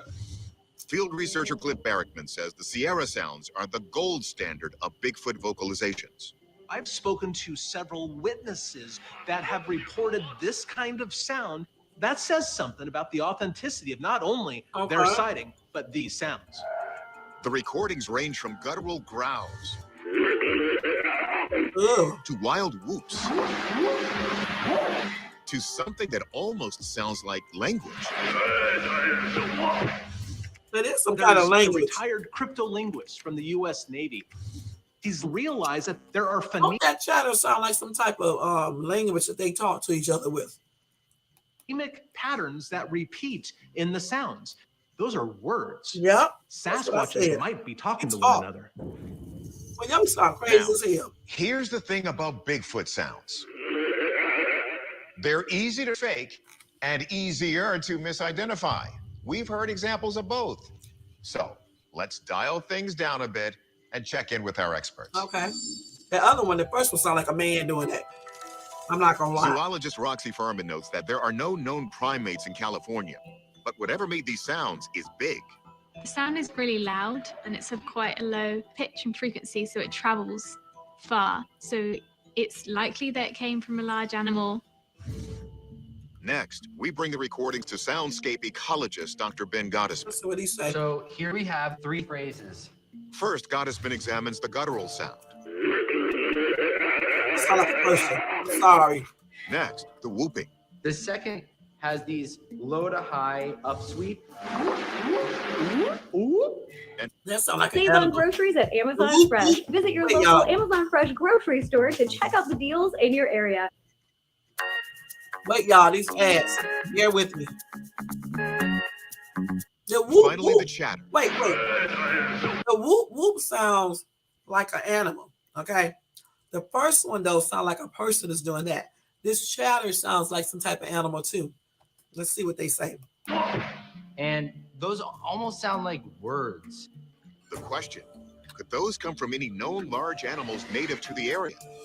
No. We're now going to listen to the sound of an elk bugling. Let's see. That sounds like an elk. The sound of an elk bugling has much longer tonal signals. This is not a match. Okay. Now let's listen to the sounds of a black bear. Let's see.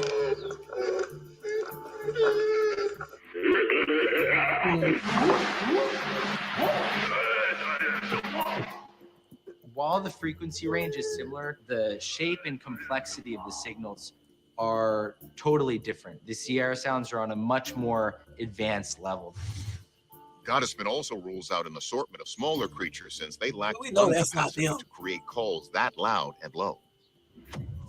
That's Gottesman something also else. notices that whatever made these sounds has an enormous vocal range. If this is produced by a single creature, there is just a remarkable acoustic diversity that this alleged species has.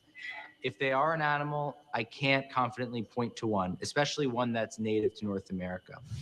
So could the sounds have been made by other humans? I do not believe that it is possible for this to be human because it has a great variance of going to very high pitch down to a very low growl, all within seconds. We're not capable of that without blowing out our vocal cords. My conclusion is that they are real recordings of Bigfoot, and I base that on knowing how remote that location was and the impossibility for another human or other thing to have made those sounds. Wow. The Sierra Sounds recordings are legitimate. Scientists and even some linguists point to them as evidence multiple Bigfoots were communicating with each other, as well as with Moorhead and Barry. Our Look, verdict y'all, here? the other one where they was chatting, that sound like talk. They was talking to each other. That was Bigfoot talking to each other. All of them. That's tripped out. They got their own language. That's tripped out, y'all. Identified animal sounds. Regardless of what made them, the Bigfoot legend continues to speak to us. The big question is, are we really listening? It's 2020 on a trail in the San Gabriel Mountains in Southern California. A hiker spots something odd nearby and starts recording. From a high vantage point, we see a craggy mountain in the distance. Suddenly, the camera zooms in on one of the nearby evergreens. Partway up the trunk, something or someone seems to be staring back. Down there. It's big too, y'all. There's a figure right here, and it definitely appears to be a hominid shape. That is a You see damn monkey. head, what appear to be That's a shoulders, monkey, y'all. and 2 arms, and possibly even 2 legs. He big too. And the figure appears to be maybe 15 or 20 feet up in the tree. Usually, Bigfoot sightings are associated with the northern part of the state, but it's Yeah, not the out damn of the tree. question down Somebody south. photoshopped that The in Southern here. California mountains are amazingly remote and staggeringly rugged. That area is perfect Sasquatch habitat. It just so happens that 3 years earlier, another sighting was reported just 60 miles from here in the San Bernardino Mountains, which doesn't surprise field researcher Cliff Barrickman. There are a small number of credible reports of rather large. Remind me to stay out those damn mountains, because damn, them damn creatures look tripped out, y'all. I ain't gonna lie. Oh, wait, would you say, Missy, a lot of weirdos in California, Bigfoot is the least of our, I know, stay out of the woods, right on. Travel the world and research, you will realize there are a lot of unexplained things. Wow, girl. You're right, though. Damn. I know one damn thing. I'm not going to be in those mountains, shit, because I'm looking at this video tripping out right about now. Wait a minute. Let me go back to it and finish. Sasquatches being up in trees or having been seen jumping down from What? trees. They have the shoulders, the hands, the arms. They're strong. They can pull themselves up. I mean, humans can climb trees. The Sasquatches are just better built humans, essentially. Y'all, I At the gotta end of the stop day, again. way more. If I was out in the forest and I saw some shit like that, fuck that camera, y'all. I'm gone. Okay, and if I heard that damn noise, I may listen a minute, but I'm like getting the crap up out of there because I'm like, what the heck is that, y'all? Forget that shit. Look at that creature. Shit, imagine how fast he run and what do they eat? You know what I'm saying? Even if they don't eat you, they may attack you. Okay, so I'll never get a picture of it. Okay, because I'm gonna be too busy running. Okay, for real, for real. But you, a gun is not gonna work. Okay, so I'm running. AP than we are, and we're apes. I'm not an ape. Wait, hold up. Hold up. Definition. Dude, I'm not an ape. Okay, I am not an ape. Are you guys apes? Shit. Big. Some say they grow to be 800 pounds. Could they really climb a tree and hang up there without breaking those branches? I Or believe is there that's something Photoshop. else? Let's have our experts scale this mystery. There are no resources that would lure an adult out there.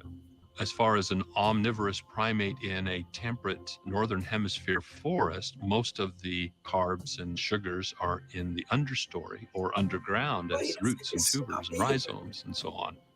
The position of this creature in the tree suggests it would have to be on the smaller side. The possibility of tree climbing in Sasquatch would be largely constrained by size, just as That look bear like it's cubs go Photoshop, I'm shooting up a sorry. tree to escape danger. But as adults, at least brown bears are much less likely to be going up trees. Zoologist Roxy Furman says perhaps this is a different, smaller animal altogether. The animal that it looks most similar to is the chimpanzee.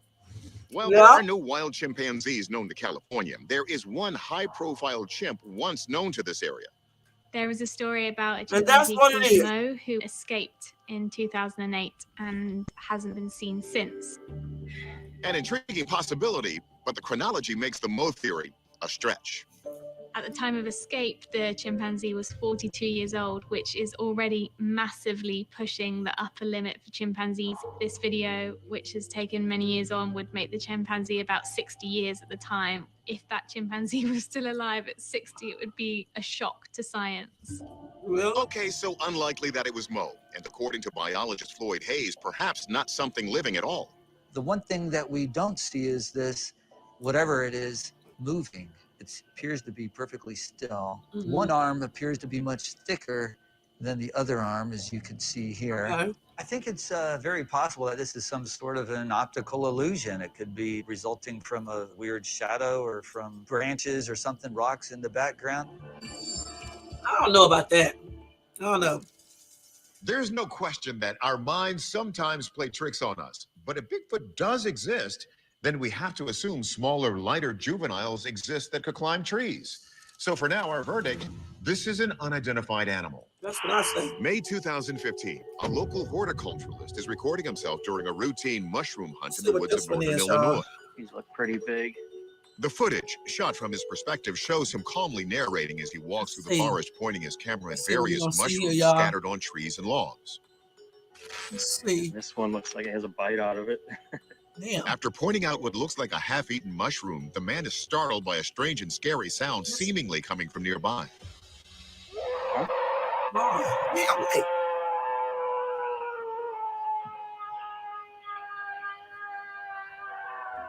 It's a if I was out in that forest, y'all would be laughing. Y'all would be laughing because my ass will be gone. Did you just hear that? Let me play that again. That's a damn trip, y'all. Wait a minute, hold up. No, just imagine you out in the forest. You're looking at the mushrooms like he was doing, then all of a sudden you hear strange and scary sound seemingly coming from nearby. Let it go.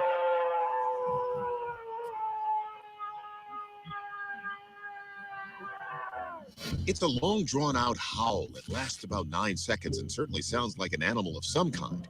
The mushroom hunter pans his camera back and forth to see if he can spot anything, but sees nothing. I think it's time to go. Field researcher Ken Gerhardt believes Bigfoot is a real primate, and like other primates, capable of producing a huge array of vocalizations and noises. So this I would characterize as a yell or a scream, which does fit into the paradigm of the Bigfoot world. Gerhardt claims Sasquatches are social animals and may vocalize if there's another one nearby. Most animals vocalize for a couple of primary reasons. One is for mating. But Gerhardt believes this actually isn't a mating call. It's a war crime. Yep, I said pain. This particular vocalization has a definitive sound of aggressiveness. I would say whatever is making the sound is trying to scare this person out of its area. Oh, shit. One theory is that this particular alleged Sasquatch is just defending its feeding grounds. Oh, Bigfoot wow. is what we call an opportunistic omnivore, which basically means it eats anything. And it would make perfect sense that as an omnivore, Bigfoot would. Family dinner just got better. Every meal is the best. With the standing taco shit. I'm gonna let that commercial go off. For why it's on, we're just gonna talk about this. I don't know, y'all. That damn war call or whatever they want to call it, that shit would have scared me to death. I'm gonna be perfectly honest. I just would have had to take off because, damn, what I would be like, what in the heck is making that noise? Damn. Okay, let's go ahead and finish. Wait. Plentiful food source in this mushroom patch. Most Bigfoot sightings in Illinois occur in the south in places like Shawnee National Forest. But this encounter allegedly took place in the north. There is a theory that Bigfoot is a transient species. And one of the reasons they're so hard to find is that they're always on the move. So if they exist, it's plausible they could be in the area. But let's turn it over to our experts. Anthropologist Kathy Strain wonders if we could be hearing a black bear. Now, there haven't been native populations of those bears in the state for a century, that noise like but that. it's believed that stragglers from neighboring Missouri and Wisconsin can travel to the state. So how about it? Bears do regularly growl. However, they don't tend to scream or yell for long periods of time. Their growls are very concentrated. This was very loud and very extended. Biologist Dr. Floyd Hayes examines the other possibilities. The coyote or wolf can have a long howl, Now that but could it be sounds that. quite different than that. It sounds more like a dog howl. It does not. And I don't think there's any smaller animals like hold a on. fox that would make a. What the hell? That does not sound like no dog. What is he talking about? Do that sound like a dog to you guys? I have never seen a dog howl like that. Call that loud. So the only possibilities in my mind would be either a human or this mythical Bigfoot creature. So we turn the video over to our expert I sound see that too. ecologist, Dr. Ben Gottesman. We see that the sound lasts for about 10 seconds. At the beginning, it's a very throaty, broadband scream, but then it ends in this long, drawn-out tonal wail. Under further examination, Gottesman says something rings hollow about this sound. This is an That's open not a person. forest, and yet